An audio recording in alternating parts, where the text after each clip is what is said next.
berjalan perlahan dan kegiatan hari ini kita akan menjelajahi makam pahlawan yang berada di Sukaharja. Lebih tepatnya makam pahlawan Tanjung Pura. Cerita makam pahlawan Tanjung Pura ini dibangun pada tahun 1987.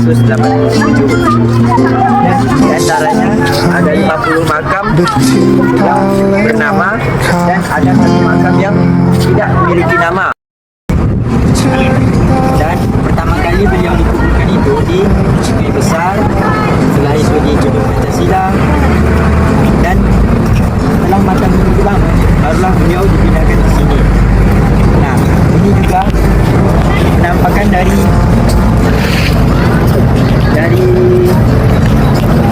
pahlawan-pahlawan kita yang gugur, sekitar 51 orang. Nah,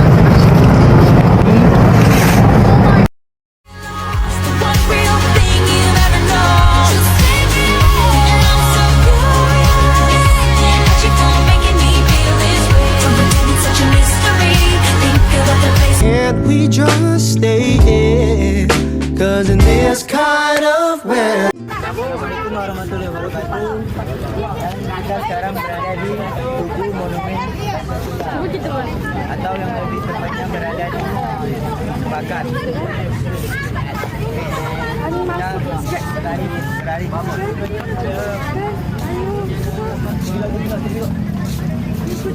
Biar masuk sini.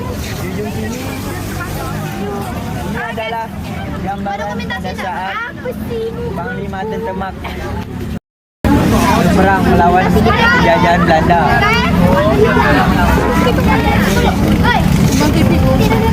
Oh iya, Tumbang Titi. Ini perang Tumbang Titi yang dipimpin oleh Panglima Tentemak. Kita bergeser ke sebelahnya. Nah, ini sangat tidak asing karena tentaranya memiliki pelindung kepala di bagian belakang. Lebih tepatnya ini adalah pembantaian di masa penjajahan Jepang. See you di Min 1 Ketapang. Assalamualaikum warahmatullahi wabarakatuh. Ya, kita sekarang sedang berada di Min 1 Ketapang. Ayo tengok sini yuk. Ayo, ada apa ya dalamnya ni? Menurut data, ada tepung. Orang-orang yang ada di sini tercatat sekitar 131. Nah, untuk para pahlawan kita tidak tercatat, dibuatlah monumen seperti ini. Nah, ini dalam bahasa Indonesianya dan ini dalam bahasa Belandanya. Ini nanti kata orang. Sampai jumpa di Taman Kota Ketapang.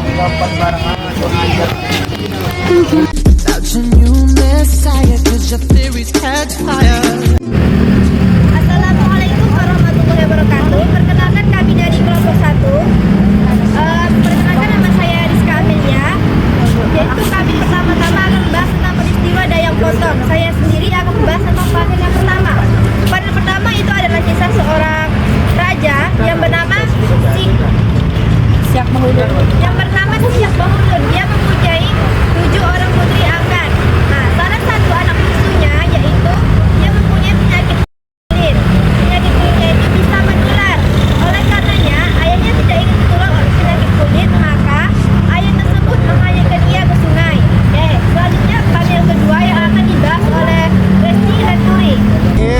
Panel kedua, setelah dihanyutkan oleh ayahnya, putri Dayang Potong dibantu oleh buaya untuk menelusuri sungai dan dia disembuhkan oleh ikan, yaitu ikan paten. Selanjutnya panel yang ketiga akan dibacakan oleh Ica Indriani. Selanjutnya panel yang ketiga, setelah Dayang Potong sampai ke tepi sungai, Dayang Potong ditemukan oleh seorang pangeran yang bernama Pangeran Rangga Sentap. Kemudian Pangeran Rangga Sentap membawa Dayang Potong untuk beristirahat ke rumahnya. Selanjutnya di cerita lain ada di panel 4 akan dilanjutkan oleh Alif. Nah, di cerita lain ada sebuah kerajaan yang bernama Kerajaan Brawijaya. Di kerajaan tersebut ada seorang pangeran, dan pangeran tersebut mengalami sakit yang sama seperti Dayang Potong. Nah, saya akan menjelaskan di panel ke-6 sampai seterusnya. Di panel ke-6 karena pangeran tersebut tidak kunjung sembuh, beliau diasingkan di suatu pulau. Nah, di pulau tersebut beliau sangat suka menjala ikan. Nah, pada saat menjala ikan, beliau tidak sengaja melihat rambut perempuan. Nah, setelah dicari tahu, ternyata perempuan tersebut adalah Dayang Potong, atau yang diceritakan tadi itu memiliki penyakit kulit. Nah, karena penyakit kulitnya sama seperti pangeran, jadi Dayang Potong inilah yang membantu pangeran untuk menyembuhkan penyakitnya dengan meminta bantuan kepada ikan patin. Nah, setelah bertemu dan diobati, mereka pun menikah dan jadilah suatu kerajaan yang bernama Tanjung Pura. One real thing you've ever known. And I'm so curious. And you don't making me feel this way. I'm pretending such a mystery. Think about the place. Got a sweet Asian chick, she gon' roll me. You know me. Assalamualaikum warahmatullahi wabarakatuh. Dan saat ini kita berada di titik yang kelima, jadi tepatnya berada di Kerajaan Batang Keraton. Yuk kita masuk ke dalam.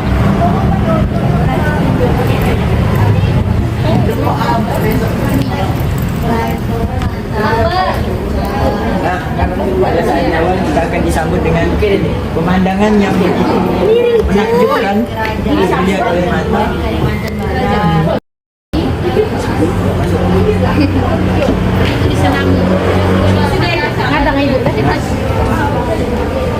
Ini adalah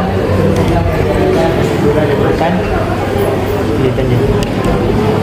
Nah, ini pangeran-pangeran pejabat ini yang terakhir kali Gusti Rojito. Nah, setelah itu kita akan lanjut ke dalam kamar beliau.